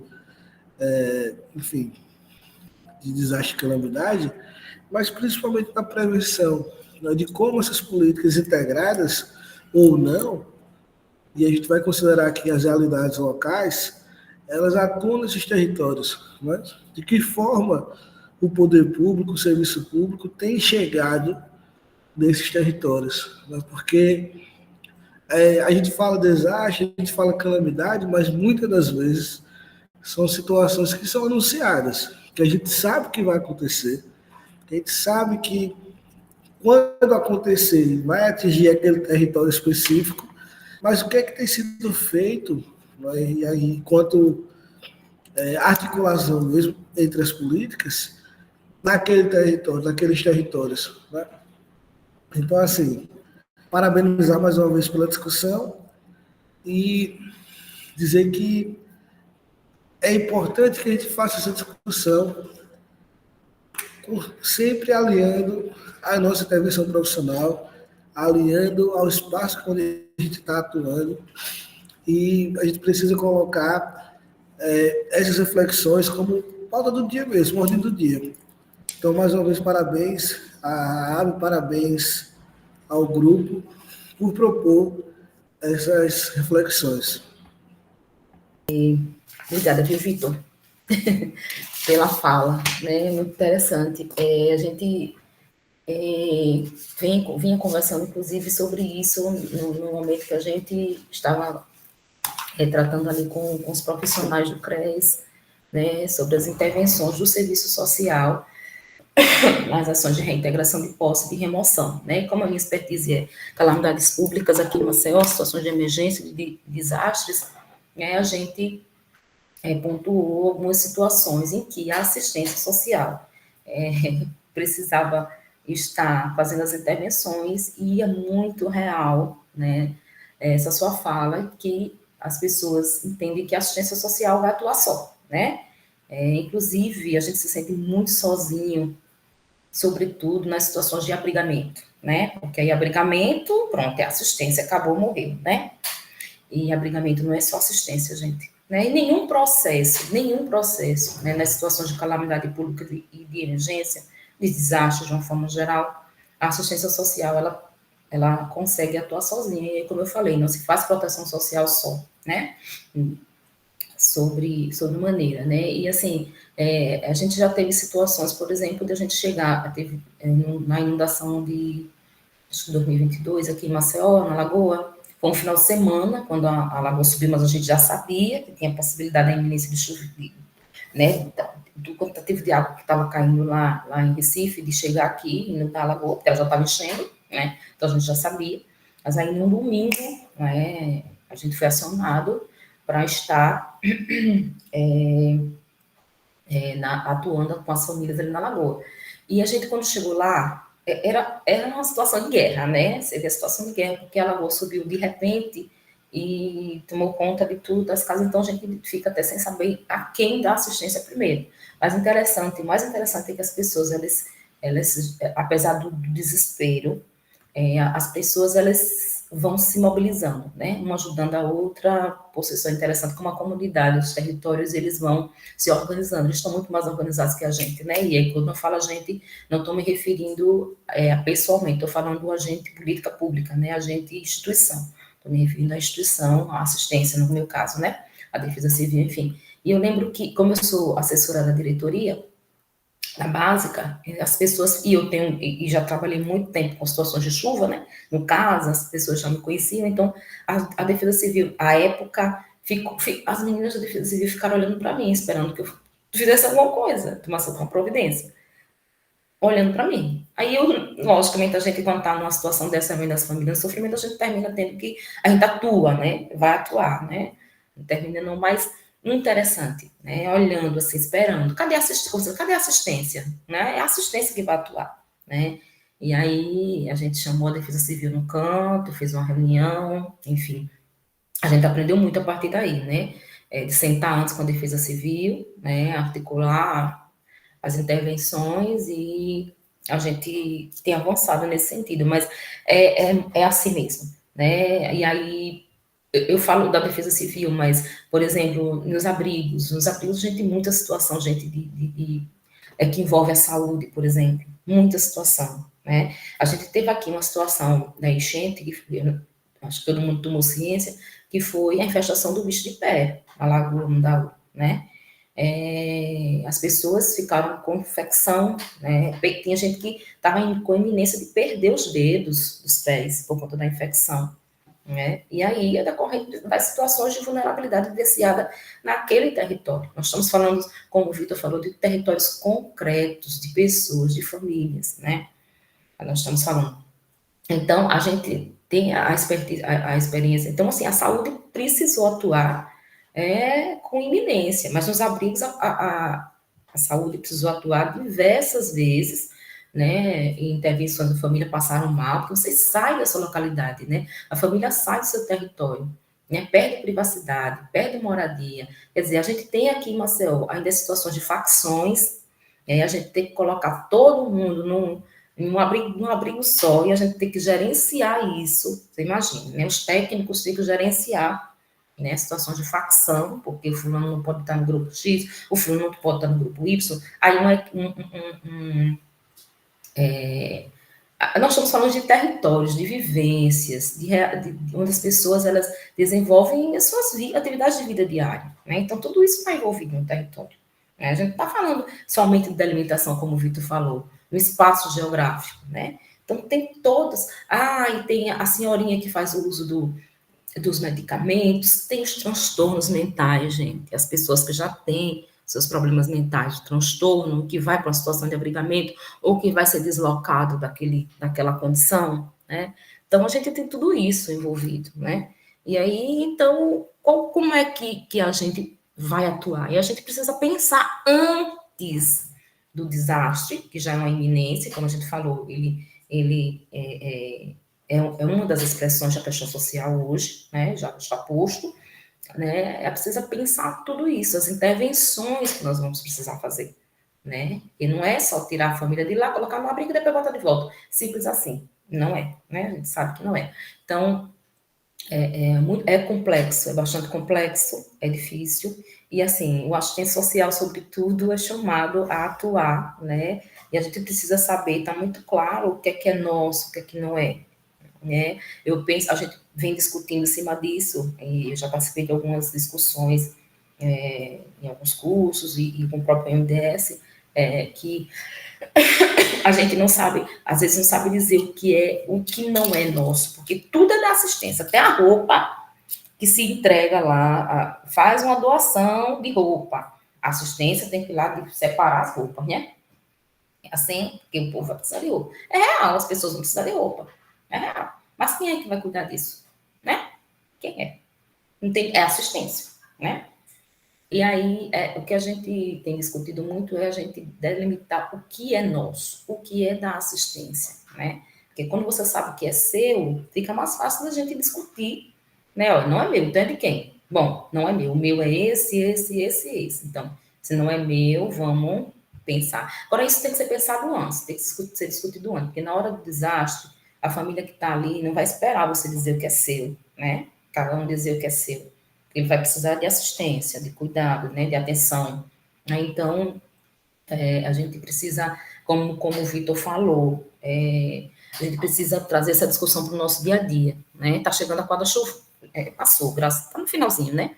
Mas quando vai chegando ali fevereiro, março, aqui em Maceió, a gente começa a entrar em desespero, porque vai chegar a chuva.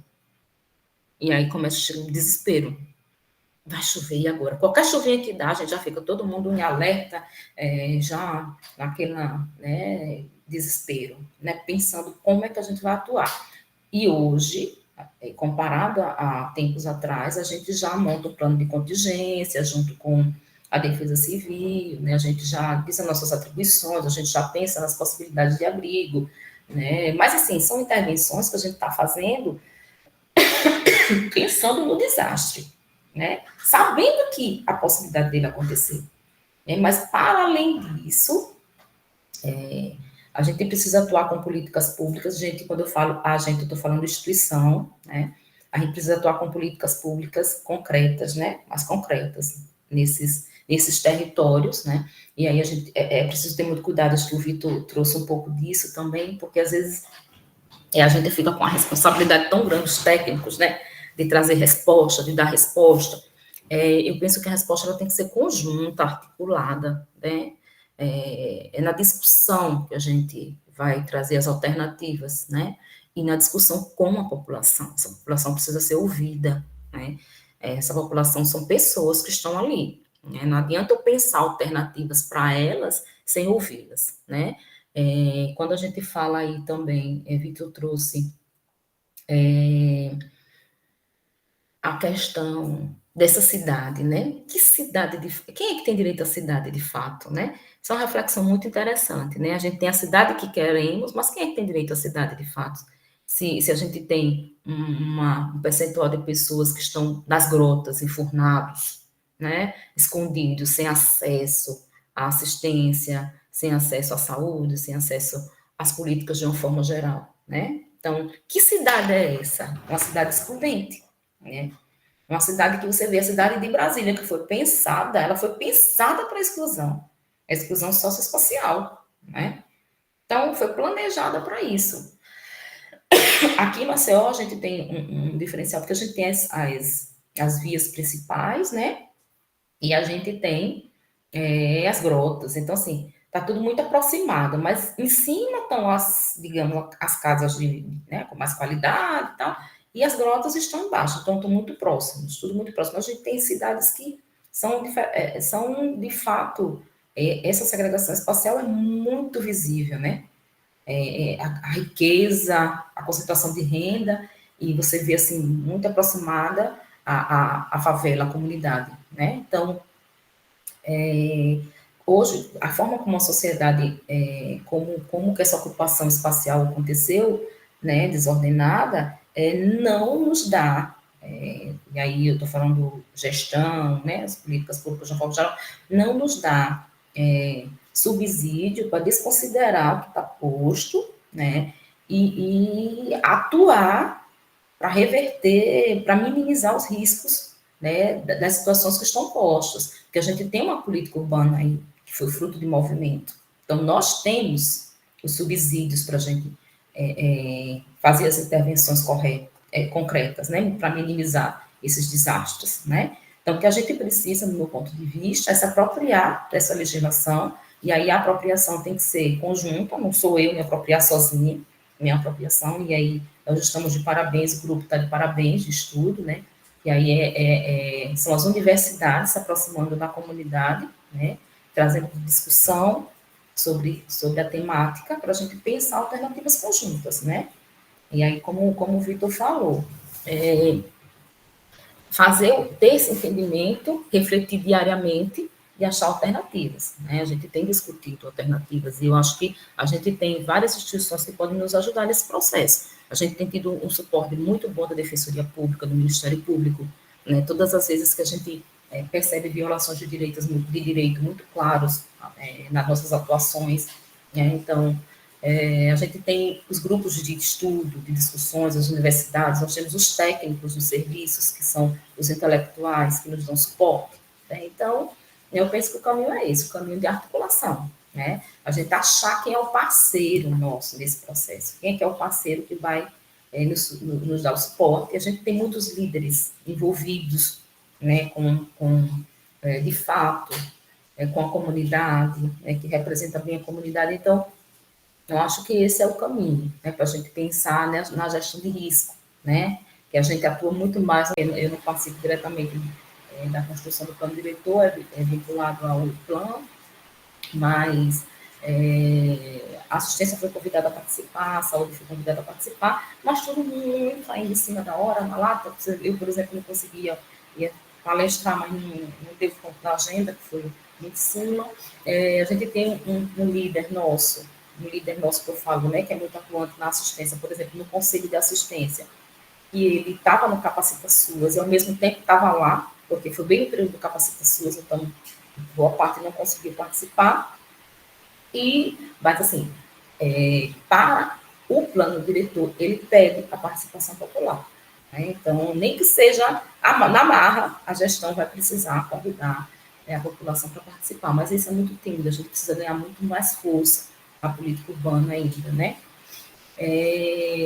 Então, dito isso, eu só queria, mais uma vez, destacar aqui que a gente tem o Ministério Público, a gente tem a Defensoria Pública da União, que são atuantes nesse processo mesmo, né? Assim, a gente, por exemplo, ali na região da Orla Lagunaca, a gente tem várias situações de violação de direitos e de vulnerabilidade na construção das obras ali. O Ministério Público, a Defensoria Pública da União, né, na presença do doutor Diego, não estou fazendo aqui campanha para ele não tenho nada com ele, só conheço ele das discussões, mas assim, ele é muito atuante, muito presente, né? As lideranças têm participado e as lideranças têm questionado muito aquelas obras, né, ali. A participação ainda é muito tímida, né, mas eles têm participado. Assim, o doutor Diego vem chamando a gente muitas vezes a conversa, né, quando o auxílio moradia não sai, agora a gente está na discussão de ampliar o auxílio moradia todas as vezes que tem iminência deles serem retirados do auxílio moradia, o Dr. Diego se manifesta junto com a liderança, nos convida para conversar,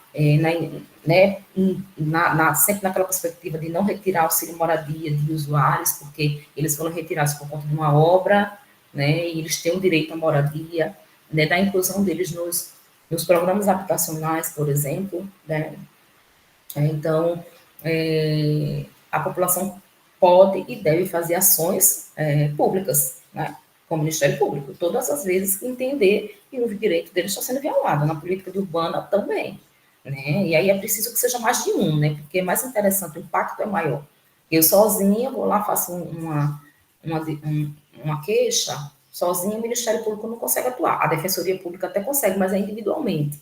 Mas aí quando você vai numa comissão, fazer uma queixa em relação a uma situação mais específica, o Ministério Público, ele tem a competência de atuação e eles são bem atuantes. Então, é uma dica aí para a gente de fiscalização da população, né, e de cobrar a atuação do poder público, né.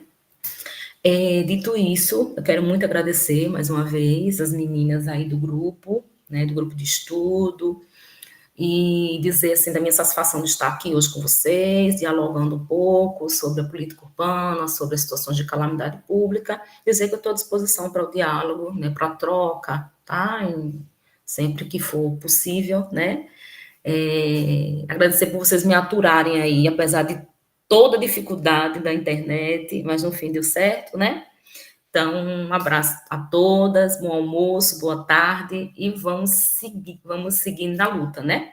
Contem comigo, tá? Se precisar de qualquer coisa, alguma informação eu puder trazer, eu fico à vontade, tá bom? Um abraço a todos. Então, Thalita precisou... Bom dia, pessoal. Eu sou a Ana, discente do curso de Serviço Social também, e integrante do GES.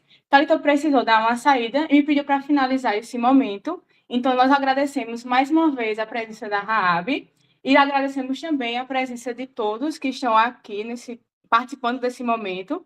Já queremos lembrar também do nosso próximo e último encontro, que vai ser realizado no dia 15 de agosto. Esse vai ser presencial na UFAL, na Unidade Educacional de Palmeira dos Índios, a partir das 8h30, na sala 27. Que vai discutir sobre a proteção social antes e depois das calamidades com os assistentes sociais Cícero Gonçalves e Vitor Lins. Então, nós agradecemos a presença de todos e já lembramos a vocês do próximo encontro. E até lá, pessoal. Muito obrigada.